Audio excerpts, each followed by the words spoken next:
En 1980, il y a le premier référendum sur l'indépendance du Québec, tenu par le Parti québécois.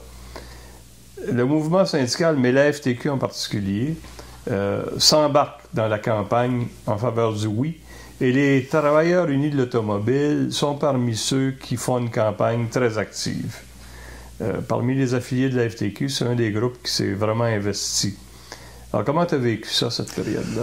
L'indépendance du Québec, ça, je ne dérogerai jamais de ça. J'y croyais à ça. Donc, en 80, tu devais être très heureux de voir que ton propre syndicat était très engagé dans la campagne référendaire. On se rejoint sur plusieurs paliers. C'est sûr qu'en Ontario, je ne lui demanderai pas de voter pour l'indépendance du Québec parce que les autres, ils aiment le Québec. Mais ils ne nous comprennent pas d'une façon ou d'une autre. Mais ça, je les ai dit pour ça.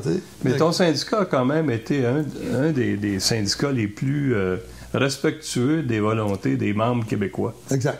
Même à l'époque des travailleurs unis de l'automobile, exact. Je me souviens très bien que c'était clair pour la direction syndicale que vous pouviez prendre vos décisions politiques au Québec et qu'eux, ils les acceptaient.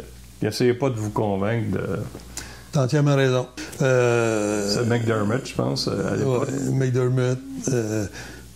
Des fois, ils lâchaient des petites choses, mais ça, c'est agaçant. C'est sûr que ça leur faisait pas plaisir, mais sur le plan des principes, exact. Ils l'ont toujours dit, puis ils ont toujours fait ce qu'ils ont dit. On vous reconnaît le droit à l'autonomie. Exact, exact. Et ça, c'est une marque des TUA, TCA. Quand ils ont des questions de principe à établir, que ce soit une lutte contre les concessions, une lutte contre la loi anti-inflation, une lutte contre les clauses orphelins, ils en font une question politique, parce qu'il faut influencer le gouvernement aussi, mais en même temps influencer nos conventions collectives.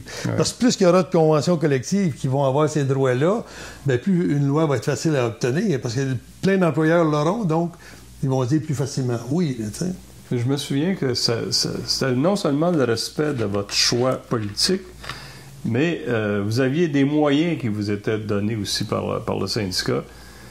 Comme le syndicat menait de l'action politique partout au Canada, souvent dans les structures du NPD, et il dégageait des moyens financiers pour le faire, bien, moi, je me souviens qu'à l'époque, entre autres, pendant la campagne référendaire de 1980, les TUA canadiens vous avaient soutenu financièrement pour que vous fassiez la campagne référendaire.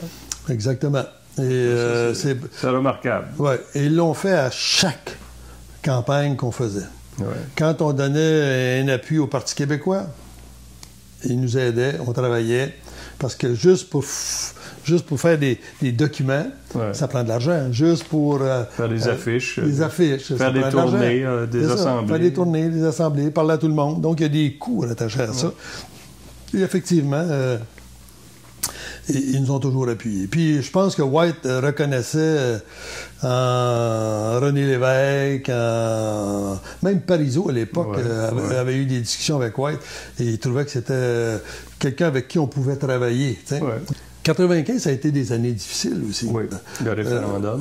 Le référendum de 95, qu'on a perdu serré. Puis on était... En tout cas, on était bien organisés. S'il n'y avait pas eu des « on vous aime », puis des avions, puis des parachutes, puis je sais pas quoi, là. En tout cas, ils ont réussi à nous avoir de cette façon-là, parce qu'aujourd'hui, on serait un pays complètement différent, puis beaucoup plus riche que sous la gouverne du fédéral dans son état actuel, là, dans ce qui se fait actuellement. Là aussi, les TCA Québec ont participé à la campagne? Très activement.